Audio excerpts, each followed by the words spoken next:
സ്റ്റെഫിൻ തുടരുന്നുണ്ട്. സ്റ്റെഫിൻ, വാഹനത്തിന്റെ ദൃശ്യങ്ങൾ കാണുന്നുണ്ട്. വാഹനവുമായി ബന്ധപ്പെട്ട എന്തൊക്കെ വിവരങ്ങൾ ഇപ്പോൾ പങ്കുവയ്ക്കാൻ കഴിയും? ഈ മുൻഭാഗം അതിന്റെ ഒരു ഭാഗം തകർന്നത് കൊണ്ട് ഇളക്കി മാറ്റിയതാണോ അതോ പരിപൂർണമായി തകർന്നതാണോ?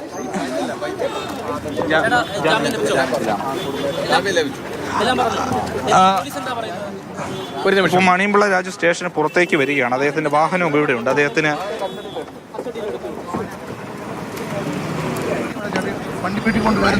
പ്രതികരണം ഉണ്ടാകും. ടെൻഷനായി പോയോ? ടെൻഷനായി പോ അല്ലേ? ചേട്ടന്റെ വണ്ടി ഇടിക്കുവായിരുന്നല്ലേ? അതെ. സുഖമില്ലാത്ത ഒരാളാണ് കേട്ടോ. സുഖമില്ലാത്ത ഒരാളാണ്.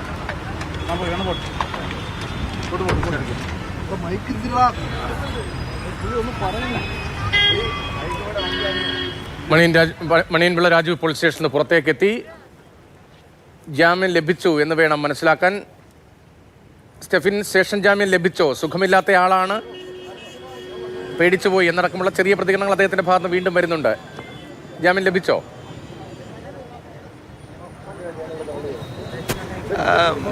ഇപ്പോൾ നമ്മൾ അദ്ദേഹത്തിൻ്റെ സുഹൃത്തുക്കളോട് സംസാരിക്കുമ്പോൾ മനസ്സിലാക്കാൻ കഴിയുന്നത് ജാമ്യം അല്ലെങ്കിൽ സ്റ്റേഷൻ ജാമ്യം ലഭിച്ച് പുറത്തിറങ്ങേണ്ട ഒരു കുറ്റകൃത്യമോ അല്ലെങ്കിൽ മറ്റ് കാര്യങ്ങളോ ഒന്നും തന്നെ ഈ നിലവിലെടുത്തിരിക്കുന്ന കേസുമായി ബന്ധപ്പെട്ട് ഇല്ല എന്നുള്ളതാണ്. അതുകൊണ്ട് തന്നെ സ്റ്റേഷൻ ജാമ്യം വേണ്ട, അല്ലാതെ തന്നെ ഇത് കാര്യങ്ങൾ ധരിപ്പിച്ച് മൊഴി രേഖപ്പെടുത്തി അദ്ദേഹത്തെ വിട്ടയച്ചു എന്നുള്ളതാണ് അവർ പറയുന്നത്. അതിൽ ഇനി ഏതായാലും കൂടുതൽ വ്യക്തത പോലീസിൻ്റെ ഭാഗത്തു നിന്നെല്ലാം തന്നെ വരേണ്ടതുണ്ട്. നമ്മളിപ്പോൾ ഈ കാണുന്ന വാഹനമാണ് അപകടത്തിൽപ്പെട്ടത്. അതിൻ്റെ കൂടുതൽ വിവരങ്ങൾ, ഈ വാഹനത്തിൻ്റെ മുൻപ് ഈ വാഹനം ഉണ്ടാക്കിയിട്ടുള്ള നിയമലംഘനങ്ങൾ അതെല്ലാം തന്നെ നമുക്ക് മുന്നിലേക്കുണ്ട്. മുൻവശമാകെ തകർന്ന ഒരു അവസ്ഥയിലാണ് ഈ വാഹനത്തിൻ്റെ ഉള്ളത്. ഒരുപക്ഷെ ഈ നമ്മൾ അവിടെ കണ്ടത് വെച്ചിട്ട് 1-2 ബമ്പറും അതോടൊപ്പം തന്നെ ഈ ടെയിൽ ലാമ്പുമൊക്കെയാണ് അവിടെ റോഡിൽ വീണ് കിടന്നിരുന്നത്. പക്ഷേ ഇതിൻ്റെ ഇപ്പോൾ ഈ വാഹനം നമുക്ക് നോക്കുമ്പോൾ നമ്പർ പ്ലേറ്റും അതിന് മുകളിലോട്ടുള്ള റേഡിയേറ്ററിൻ്റെ ആ ഭാഗത്തെ ഉള്ള പുറമോടിയും എല്ലാം തന്നെ ഇളകി കിടപ്പുണ്ട്. ഒരുപക്ഷെ വാഹനം ഓടിച്ചു കൊണ്ടുവരുന്നതിൻ്റെ ഒരു സൗകര്യത്തിനായിരിക്കും ഒരുപക്ഷെ അതൊക്കെ എല്ലാം മാറ്റിക്കൊണ്ട് ഇങ്ങോട്ടേക്ക് കൊണ്ടുവന്നിട്ടുള്ളത്. ഈ വാഹനം കസ്റ്റഡിയിൽ എടുത്തിട്ടുണ്ട്. വാഹനം കസ്റ്റഡിയിൽ എടുത്ത ശേഷം വിശദമായ മൊഴി, മണിയൻപിള്ള രാജുവിൻ്റെ മൊഴി രേഖപ്പെടുത്തിയ ശേഷം അദ്ദേഹത്തെ വിട്ടയച്ചു എന്നുള്ളതാണ്.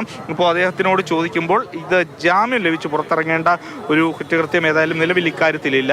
അതോടൊപ്പം തന്നെ മദ്യപിച്ചതിനും യാതൊരു തരത്തിലുള്ള ഒരു തെളിവും പോലീസിന് മുന്നിലേക്കില്ല, അല്ലെങ്കിൽ വൈദ്യപരിശോധനയിൽ അത്തരത്തിലുള്ള തെളിവുകളും കണ്ടെത്താനായിട്ടില്ല എന്നുള്ളതാണ്. അതുകൊണ്ട് തന്നെയാണ് അദ്ദേഹത്തെ ഇപ്പോൾ സ്റ്റേഷനിൽ കാര്യങ്ങൾ വിശദമായി ചോദിച്ചറിഞ്ഞ ശേഷം പോയത്. ഇനി ഉള്ള നടപടിക്രമം ഈ വാഹനവുമായി ബന്ധപ്പെട്ട് പരിശോധന നടത്തുക. ഒരു ആക്സിഡന്റ് കേസ് ആയതുകൊണ്ട് തന്നെ ഇനി മോട്ടോർ വാഹന വകുപ്പ് ഉദ്യോഗസ്ഥർ ഈ വാഹനം പരിശോധിക്കേണ്ടതുണ്ട്. ഒപ്പം പോലീസ് ഈ സംഭവം നടന്ന സ്ഥലത്ത് പോയി പരിശോധന നടത്തേണ്ടതുണ്ട്. അതെല്ലാമാണ് ഇനി ബാക്കിയുള്ള നടപടിക്രമങ്ങൾ. അതെല്ലാമാണ് ഇപ്പോൾ ഇനി പുരോഗമിക്കാൻ പോകുന്നത്. നിലവിലേതായാലും ഈ കേസുമായി ബന്ധപ്പെട്ട് മണിയൻപിള്ള രാജു പറഞ്ഞ കാര്യങ്ങൾ പോലീസ് മുഖവിലെടുക്കുന്നു. അതുകൊണ്ട് തന്നെ അദ്ദേഹത്തെ വിട്ടയക്കുന്ന ഒരു സമീപനമാണ് പോലീസിന്റെ ഭാഗത്ത് നിന്നും ഉണ്ടായിരിക്കുന്നത്. ഒപ്പം ഇനി ഈ കേസിൽ മായി ബന്ധപ്പെട്ട് മറ്റ് 2 പേരുടെ, ഈ യുവാക്കളുടെ മൊഴിയെടുക്കേണ്ടതുണ്ട്. അവരുടെ ആരോഗ്യനില കൂടുതൽ മെച്ചപ്പെട്ടതിന് ശേഷമായിരിക്കും ആ കാര്യങ്ങളിലേക്കൊക്കെ പോലീസ് നടക്കുക. ഇന്നലെ ഈ ഡ്രൈവിംഗ് സീറ്റിലായിരുന്നു മണിയൻപിള്ള രാജു ഉണ്ടായിരുന്നത്. ഈ മുൻവശം അദ്ദേഹം പറയുന്നതനുസരിച്ചാണെങ്കിൽ ഈ വാഹനത്തിൻ്റെ ഈ ടയറിൻ്റെ മുൻവശത്ത് മറ്റ് ബൈക്ക് വന്ന് ഇടിച്ചു എന്നുള്ളതാണ് അദ്ദേഹം പറയുന്ന പ്രധാനപ്പെട്ട കാര്യം. എന്നാൽ അതിനുള്ളൊരു സാധ്യത അവിടെ കൂടുതൽ ഉണ്ട് എന്നുള്ളതാണ്. ആ സ്ഥലം കൂടുതൽ നമ്മൾ പരിശോധിക്കുമ്പോൾ മനസ്സിലാകുന്നത്. കാരണം ഈ വാഹനം ഇങ്ങനെ വെള്ളയമ്പലത്തു നിന്നും അതോടൊപ്പം തന്നെ തമ്പാനൂരിലേക്കും പോകുന്ന ആ വഴിയിലേക്ക് വാഹനം വന്നിറങ്ങുന്നു. ട്രിവാൻഡ്രം ക്ലബ്ബിൽ നിന്നും വന്നിറങ്ങുമ്പോൾ ഈ ഭാഗത്ത് ഇപ്പോൾ ക്യാമറയിലെ ദൃശ്യങ്ങൾ കാണുന്ന ഭാഗത്ത് ആ ബൈക്കിൻ്റെ ഇടതുവശം വന്ന് ഇടിച്ചു. അങ്ങനെ ആ ബൈക്ക് വലതുവശത്തേക്ക് മറിഞ്ഞു വീണു. ആ ബൈക്കിൻ്റെ അപകടത്തിൻ്റെ ഒരു സ്വഭാവം അങ്ങനെയൊക്കെയാണ്. അതോടൊപ്പം തന്നെ ഈ വാഹനത്തിന്റെ പ്രേക്ഷകർക്ക് മനസ്സിലാക്കാൻ കഴിയുന്ന തരത്തിൽ, അതായത് ഒരു ഹോളാണ് അല്ലെങ്കിൽ ഒരു ക്ലബ്ബാണ്. അവിടെ നിന്ന് റോഡിലേക്ക് ഇറങ്ങി ഇടത്തേക്ക് തിരിയണം. അതൊരു 1 വേ ആണ്. ഇടത്തേക്ക് തിരിയണം. അതായത് 90 ഡിഗ്രിയിൽ കാർ തിരിയുമ്പോൾ മുൻവശത്ത് നേരെ വേഗതയിൽ വന്ന ബൈക്ക് വന്ന് ഇടിക്കായിരുന്നു. നേരിട്ടുള്ളൊരു ഇടിയല്ല അവിടെ സംഭവിച്ചത്. അതെ, നേരിട്ട് വന്നുള്ളൊരു ഇടിയല്ല. കാരണം ഈ വെള്ളയമ്പലത്ത് നിന്നും അതോടൊപ്പം തന്നെ തമ്പാനും പോകുന്ന ആ സ്മാർട്ട് റോഡ്, അത് 4 വരി പാതയാണ്. 2 വാഹനങ്ങൾക്ക് ഒരു വശത്തേക്കും അതിൻ്റെ ഇടയിലൊരു മീഡിയനുണ്ട്. മറ്റ് 2 വാഹനങ്ങൾക്ക് ഇപ്പുറത്തെ വശത്ത് തിരിച്ചും വരുന്ന രീതിയിലാണ്.